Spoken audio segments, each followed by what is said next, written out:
క్రైస్తవులు ఒకవేళ ఎవరి ద్వారా బాధ పెట్టబడుతున్నా, ఏం జరుగుతున్నప్పటికీ కూడా మనము ఆయన చిత్తమే జరగాలని మనము నిరీక్షణ కలిగి ఆయనకే ప్రతి విషయాన్ని అప్పగిస్తే మనము దీవించబడిన వ్యక్తులుగా ఆయన పిలుస్తూ ఉన్నాడు. కాబట్టి దేవుని బిడ్డలారా, మనం ఎన్నడూ కూడా సిగ్గుపడము. కానీ అనుకోవచ్చు, ప్రభువా నేను భక్తిగా జీవిస్తున్నాను కదా, నేను ఎందుకు ఈ శ్రమలు పడాలి, ఎందుకయ్యా ఈ శ్రమలు అంటే, ఈ చుట్టుపక్కల ఉన్న మనుషుల వల్లే మనకు మేలు చేస్తాడు ఆయన. ఏం చేస్తాడంటే అసలు మన హృదయంలో సహనం ఏంటో నేర్పిస్తాడు.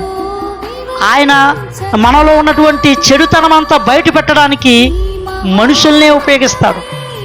ఇప్పుడు మనిషి నిన్ను గాయపరిచినప్పుడు నీలో చెడుతనము, దేవుని బిడ్డలారా, ఇంకా ఎక్కువైపోయి ఆ వ్యక్తిని ద్వేషించడానికి కాదు. ఓహో, ఆ వ్యక్తి నన్ను ద్వేషిస్తున్నాడు, గాయపరుస్తున్నాడు, అయినా కానీ నేను ఓర్చుకోవాలి, ఈ మనసు తీసివేయాలని చెప్పి నీ హృదయంలో ఉన్న ఆ చెడుతనం అంతా బయటికి తీసుకువేయడానికి, క్రీస్తు స్వారూప్యంలోకి నేను మార్చడానికి సద్భక్తితో బ్రతకను ఉద్దేశించే వారందరికీ కూడా హింస, బాధ కలుగుతుంది. ఏంటండి, మంచి భక్తి చేయాలనుకున్న వాళ్ళకి ప్రతిసారి గాయాలు.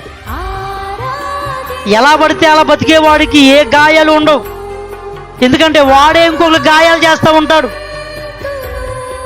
భరించేవాడినే నలుగురు ఇంకొక మాట అనడానికి ప్రయత్నం చేస్తూ ఉంటారు.